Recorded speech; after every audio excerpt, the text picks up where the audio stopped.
World Tree Productions presents the +1 Eco Odyssey, a new reality TV series highlighting 7 amazing young eco-entrepreneurs from across the globe who are competing to win a $50,000 prize and a 12-month mentorship to scale their business. This season is all about water, our most precious resource. Watch as these entrepreneurs tell us what they are doing to solve the climate crisis from their corner of the world.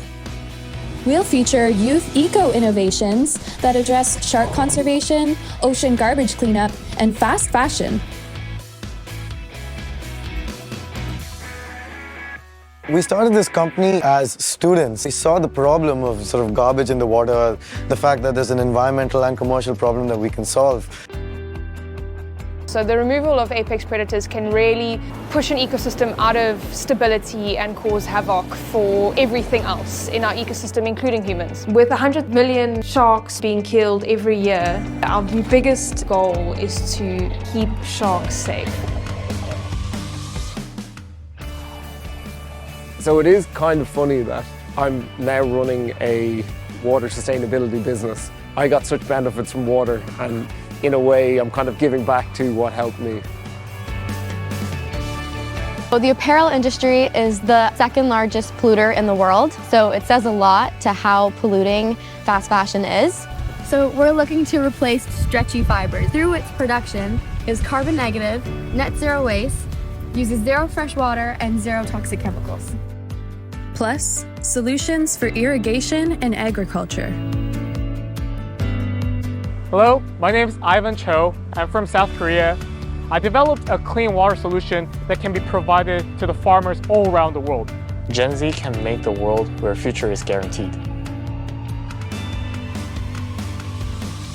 We are helping the farmers struggling from the water shortage, and their yield improve like 15%. I've always had the privilege to always have easy access to clean water sources. A lot of people having to walk long distances to access this fundamental right, it really opened my eyes to how opposing our realities can be on other sides of the globe. Once a sensor has been inserted into the ground and only irrigate when the lawn needs to be irrigated. We as Gen Z and young change makers want to make change. We are the future of the world. In order to ensure that we make the change that we want to make happen, we must start now. Cheer on our Gen Z contestants as they compete in a fun challenge each episode, and where a panel of judges will rank them from 1 to 7, highest to lowest, on the +1 leaderboard. Today, we head to Cape Town, South Africa.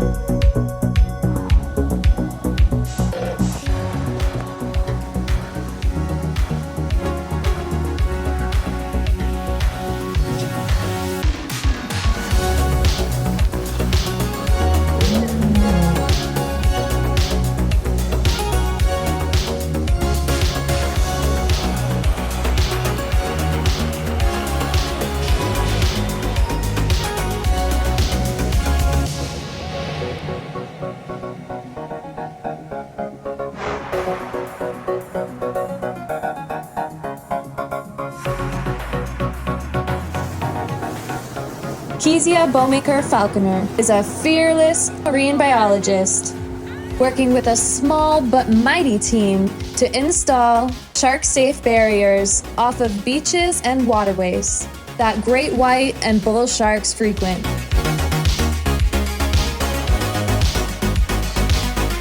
So if we look here, Musenberg Beach, we've got hundreds of people in the water having a wonderful surf. Sharks have such a negative perception across the globe because there's such an inherent fear that has been created by all this negative media. So we would really like to change this negative perception of sharks and try and create a coexistence between shark and humans. If we have a reduction in shark numbers, we have an increase in seal populations, and with that we have a decrease in fish populations. So the removal of apex predators can really push an ecosystem out of stability and cause havoc for everything else, including humans.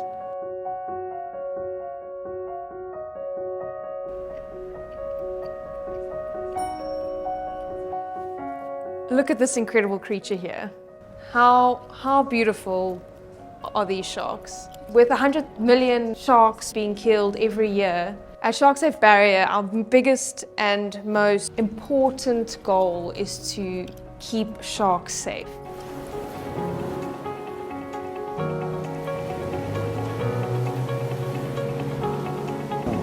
Hi, my name's Kezia, and this is my origin story.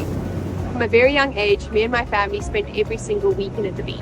And as I got older, all I wanted to do was spend every single moment in the water. At the age of 19, I sailed from South Africa to Spain, and this really solidified my journey. It established a sense of respect and understanding of the ocean's unpredictability, vulnerability, and importance. We stopped in Namibia, St. Helena, Cape Verde Islands, and then the Canary Islands.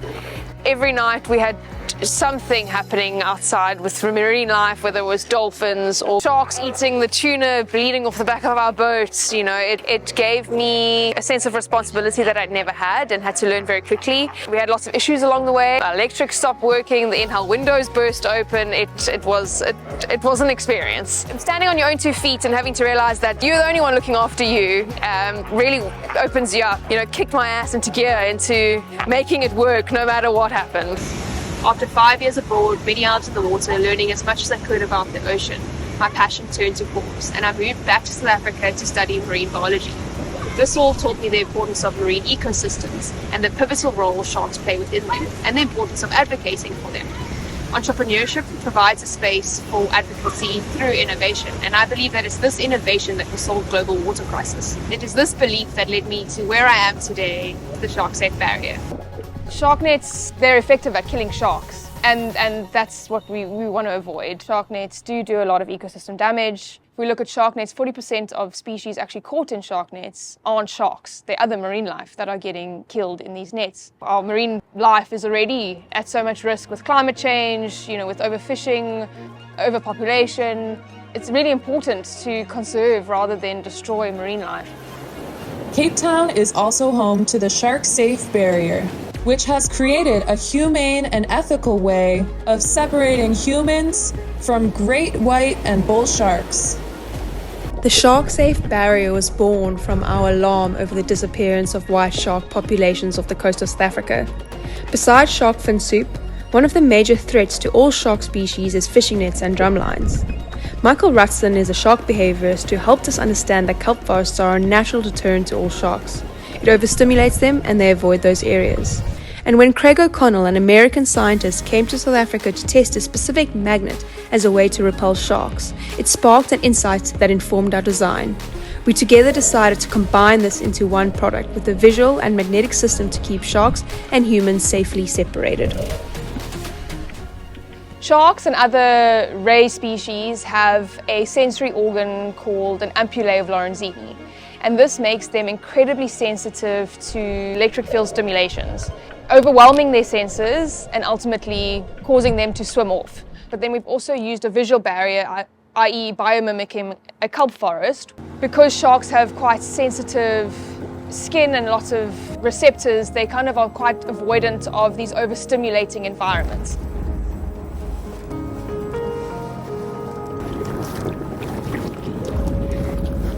So this is one of the 2 species of kelps in the Cape, and this is largely what the SharkSafe Barrier is inspired by and exported. This is Obi, he's my research dog. He loves to catch and throw kelp. Hey, my boy.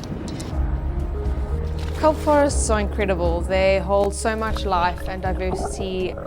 Seal species, but also fish species use the kelp forests as a refuge. So we really wanted to design the SharkSafe Barrier to mimic the kelp forest in all its ways. Often the density of these kelp forests can really overwhelm sharks, and that's why they avoid the areas. Amazing, it was incredible. The water is icy, got really nice brain freeze. It was good to be in the water. Really, really cool.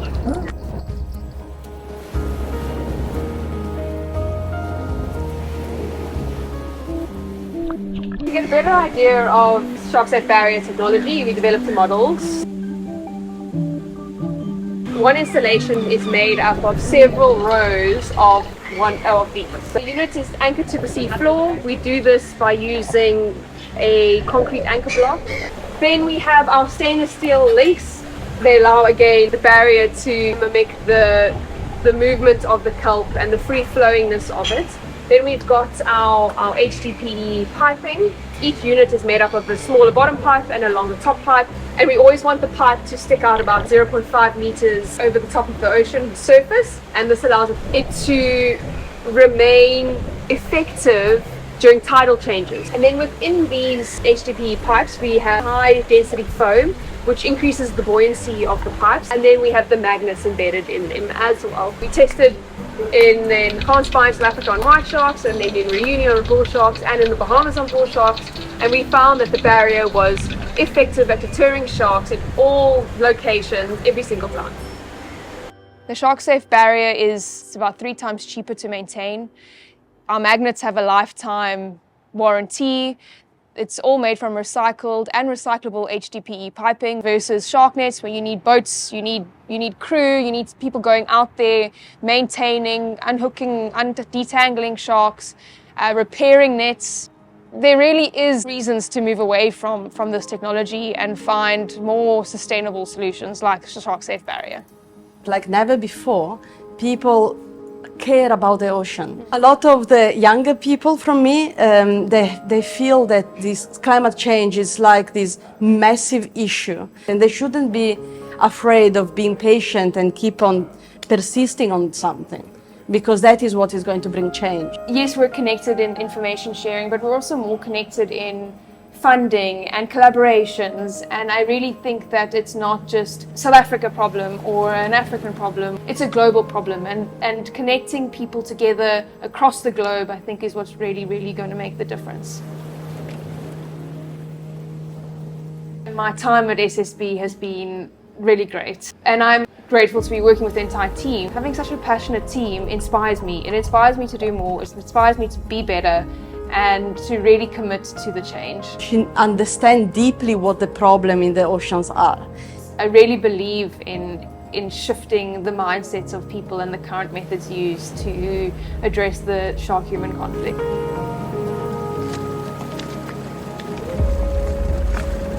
We've got about 11.6 meters of depth. That's obviously showing us the ocean floor. 12 degrees, we're currently at 0 knots. Marine life or kelp forests that sit below us. You can understand the lay of the land. Get in the water. So I'm going to hop in the water quickly.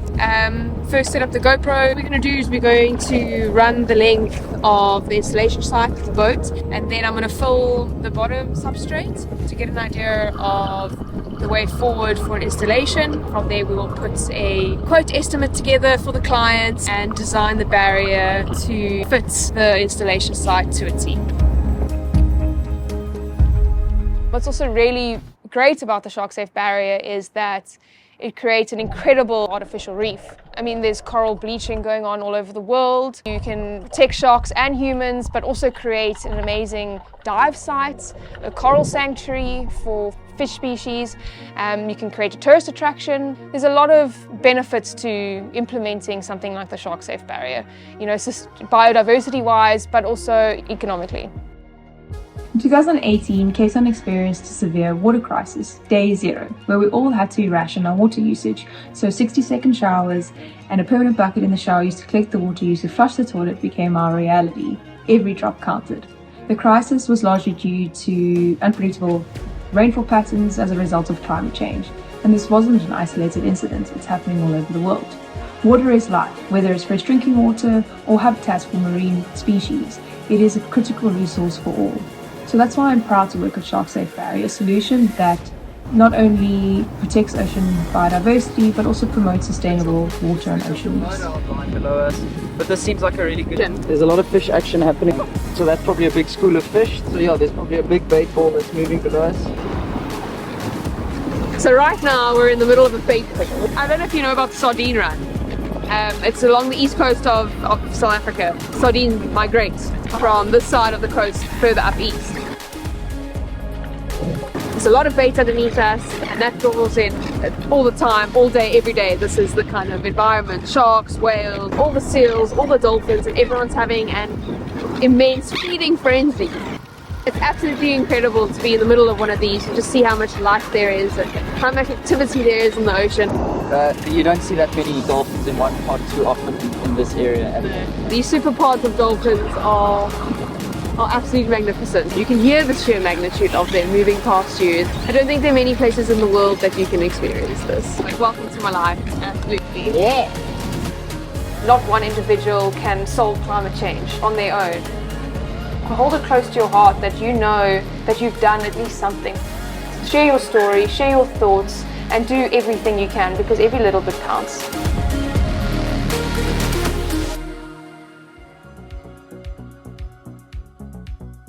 It's challenge time!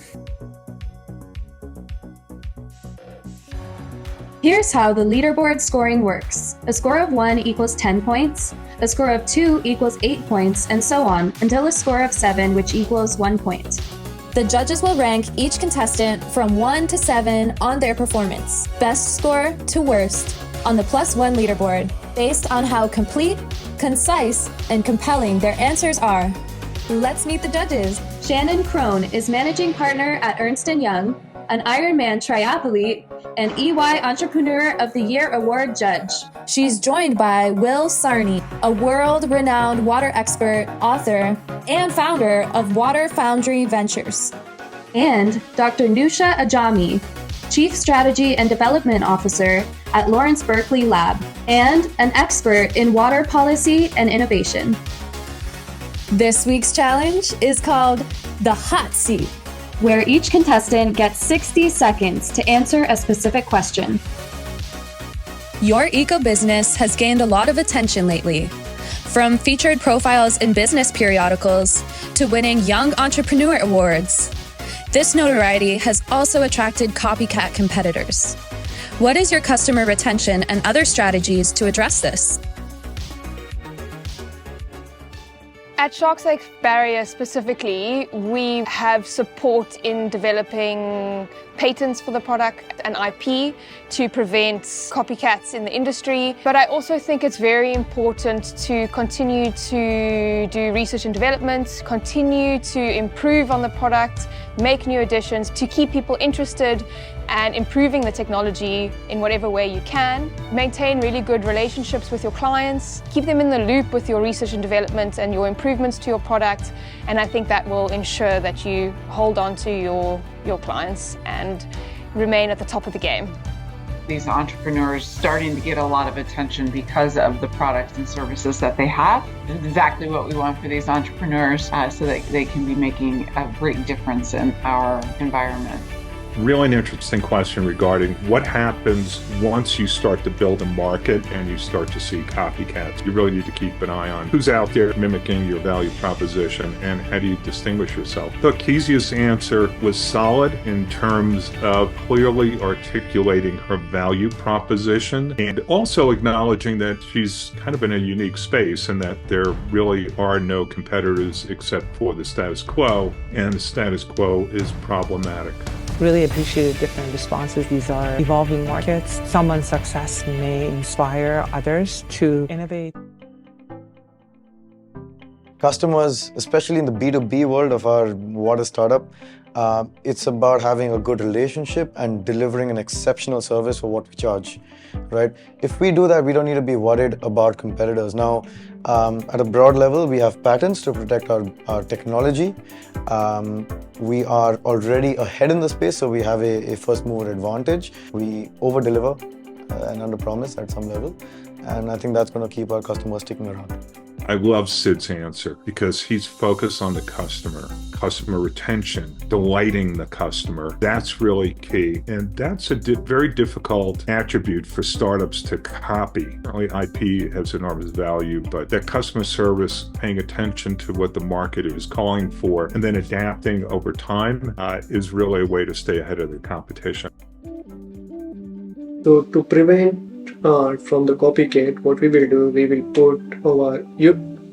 put our unique identification or like barcode on our packaging and our product itself. To retain the customer, I think it's very good to continue follow up and make the relationship and always upgrade it of version what the customer need. So we will provide more value and more connect with the customer, and they believe that okay, this product is more good and bringing more value continuously. On challenge 2, I appreciate that Narayan wanted to add a barcode to his packaging and focus on customer retention is certainly a good start. I think also it is critical that he files a patent on his product to protect his intellectual property and prevent large companies from trying to copy his formula.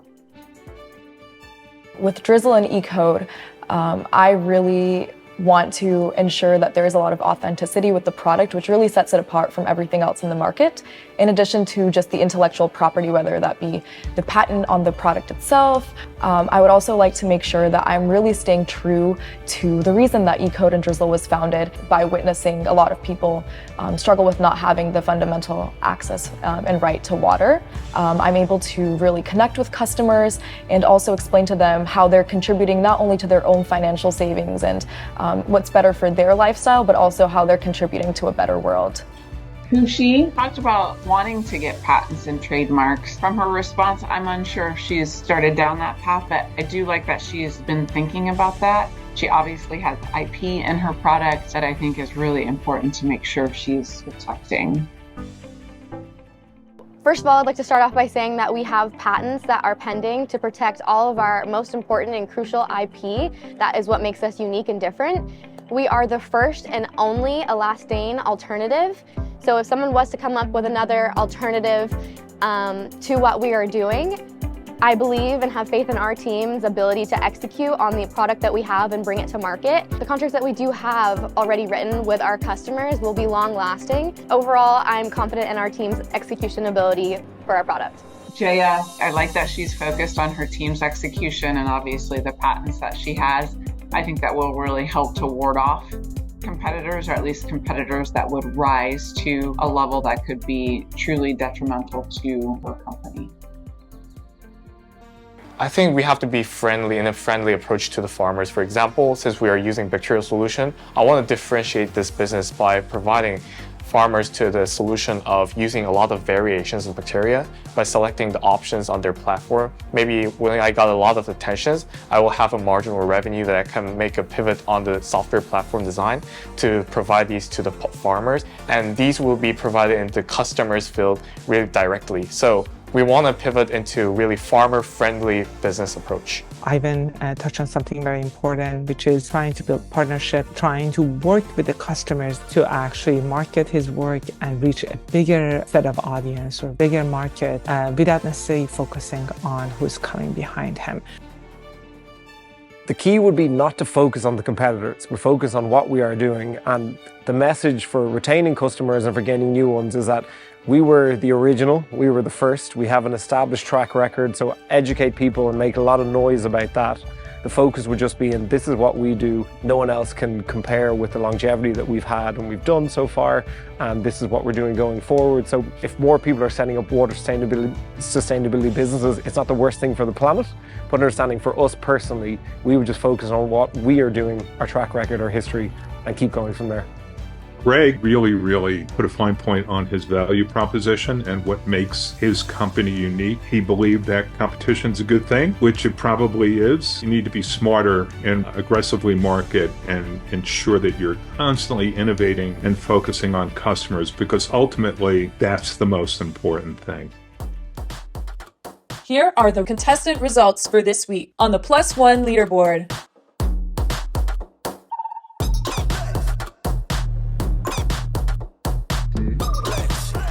Congratulations to Jaya! She's taken the top spot on the leaderboard.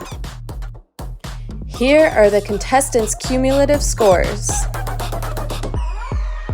Interesting. Kushi and Narayan are tied for total points, and Sid, Kezia, and Jaya are now in the first, second, and third leaderboard positions. With no mini challenge this week, it could be anyone's game. Tune in next week to see how our contestants perform.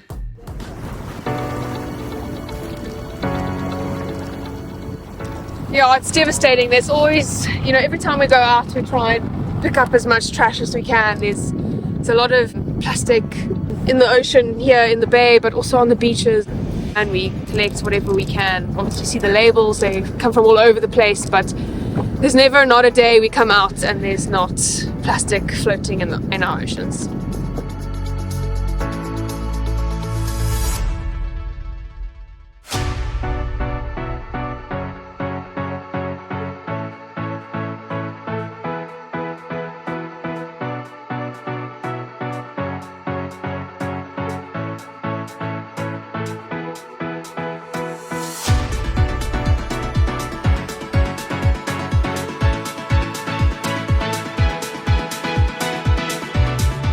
People do think of Ireland as a very wet country, and that's not wrong. We are an island surrounded by water. It does rain all the time, although it's not raining right now at this moment.